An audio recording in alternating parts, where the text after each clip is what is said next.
Miq, ju përshëndes. Uroj që t'jeni mirë. Është shpreha që e kam theksuar më së shumti, saqë më është mërzitur vetja sa herë që e them dhe sa herë që filloj emisionet dhe kur bëjmë të podcastet e mira cilësore që bëjmë me Aleksin, siç është Pisk System, them mos e thuaj më se u bëre shumë mërzitshme këtë fjalë. Por ja që erdhi dita që sot realisht duhet ta themi me shpirt e me zemër, dhe do t'jemi falënderues, mirënjohës dhe t'i kthehemi të vërtetës për ato se çka ne frymojmë, jetojmë dhe të kuptojmë realisht se ku duhet t'jemi.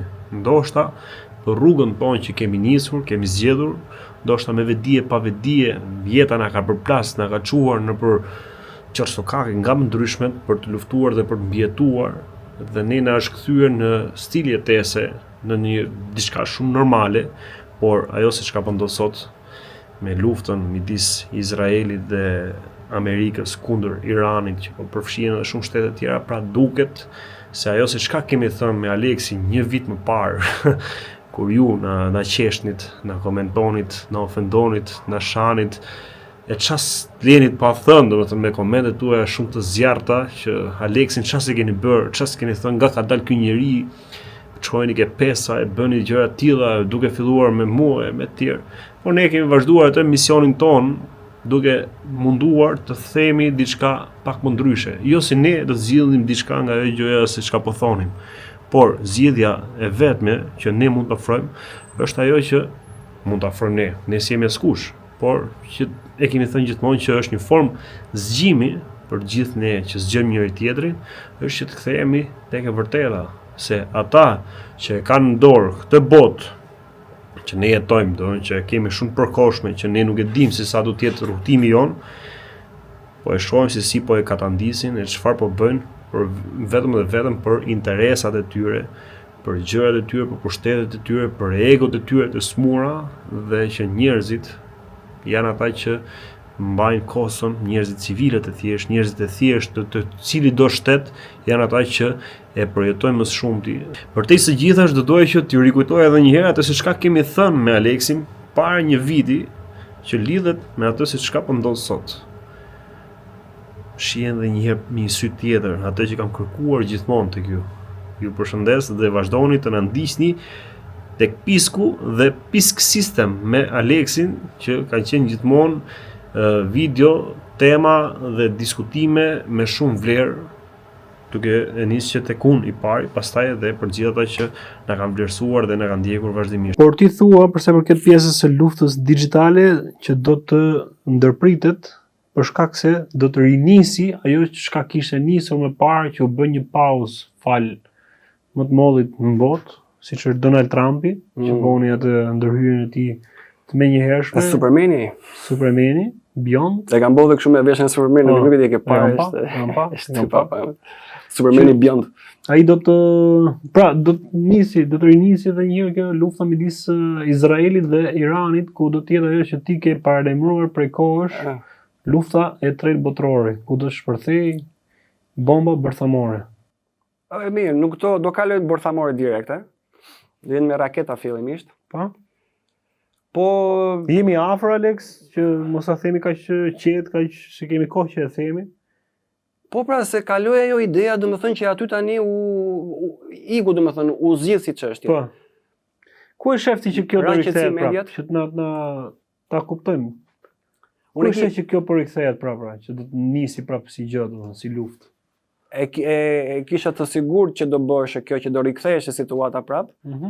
Por nuk kishin dalë këto shenja, këto gjërat. Ku pa pritur, para 2-3 ditësh dolën këto shenjat. Cilat janë shenjat? Shenjat janë që Amerika tani është duke ndihmuar Izraelin për të forcuar kupolën e sistemit antiraketor. Është ajo kupola që ndalon raketat që mos kalojnë në territorin e Izraelit. Që mos i bijnë atyreve. Edhe për këtë gjë po ndihmon Amerika. Se Amerika është në shërbim të Izraelit. Ta stakojmë të. Sepse edhe kjo ishte edhe një nga ato deklaratat që bëri Supermani Beyond, që tha do t'i shërbejmë në përpikmëri interesave të Izraelit.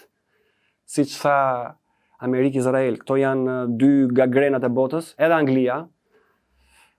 Rothschild, Rockefeller, kështu janë të ndarë, janë dy perandorit, ra njëra gjoja, u çu tjetra, po bashkëpunojnë, siç tha edhe ai ministri i jashtëm i Rusisë Lavrov, tha të gjithë rrugët të çojnë në Washington dhe në Tel Aviv. Edhe sa bëri këtë deklarat ky, ministri i jashtëm, diplomatët rus po largohen çuditërisht tokët e fundit nga Izraeli, po kthehen në Rusi tani. Se e dinë që do ndodhin goditje. Pra, që mos se bëra parantez tani. Amerika po ndihmon që të forcohet kjo kupola antiraketore, kurse nga ana tjetër Irani po furnizohet me raketa balistike supersonik. Supersonik me shpejtësi, do të thënë që e çan gravitetin e ajrit disa herë. Se kur çat graviteti lëshon një rreth të madh kështu reje, që e çan paf, do të thënë që nuk pyet ajo, i shkon për punë sekondash. Edhe kjo është e frikshme, vetëm që e dëgjon. Kush po e ndihmon Iranin për këtë armë? Iranin e ndihmon Rusia, Kina. Do të thonë superfuqit tani janë duke përdorur këto dy ushtarë të ditë parë. Takimin në bursë, s'po të marr vesh tash.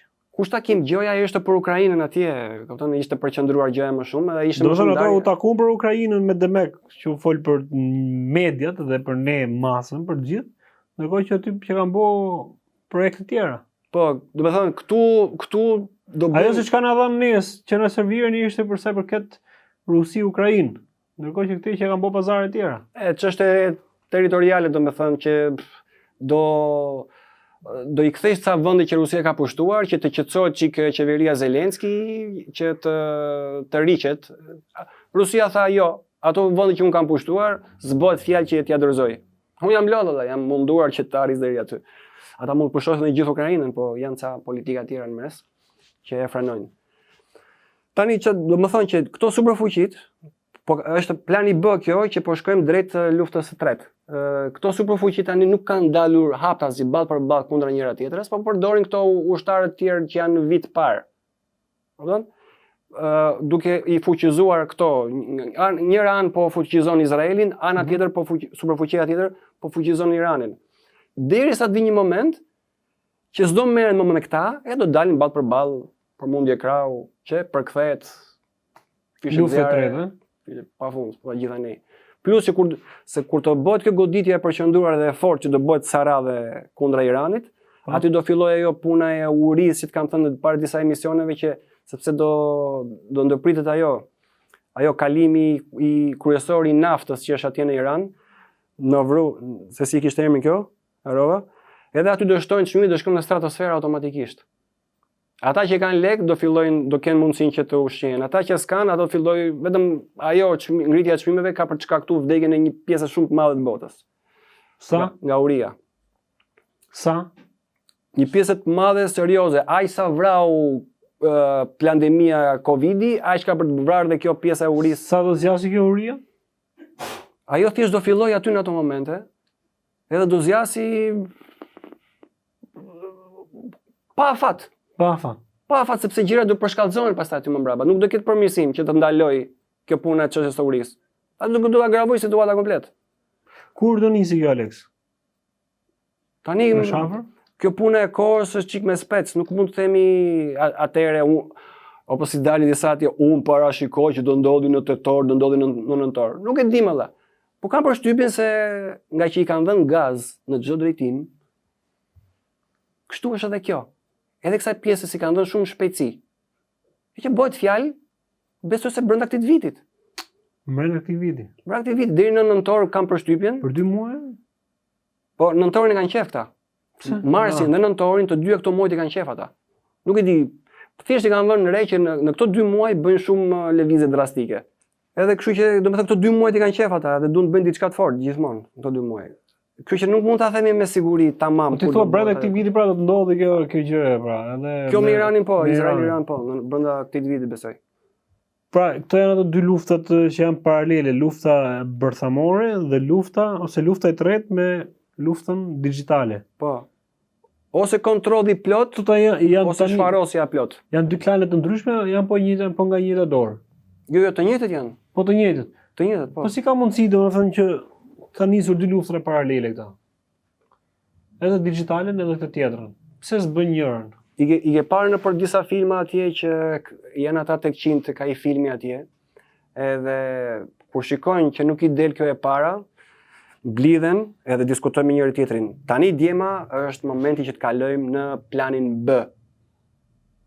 Kush është plani B dhe plani A nga këto dyja?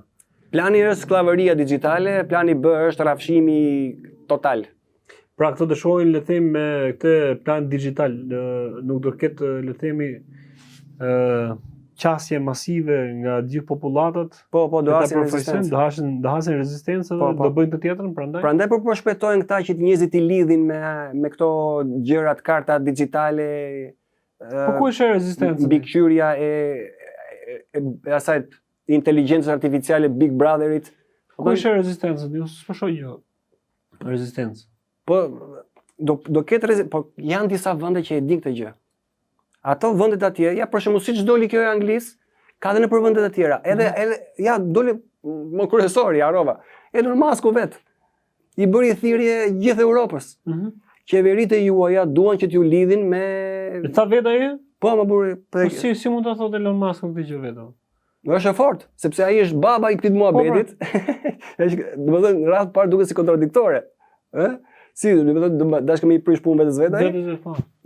Se të gjithë kompanitë që po ndërtojnë IA-n, inteligjencën artificiale, këtë kanë përpara, këtë kanë kreun e tyre. Edhe megjithatë, të paktën për Amerikën, se ai Trumpi tha që neve Amerika do jetë vendi i parë i gjithë botës digjitale. Edhe ai u drejtua popujve të Europës, duke thënë këtë gjë. Është ajo taktika më burr, ta kam thënë edhe disa herë këtu që deri diku ta thonë të vërtetën këta. Pastaj ti po nuk e morë seriozisht dhe nuk morë masa, marrësh veten qafë. Kështu e përkthejmë këtë, kështu e lexojmë këtë pjesë.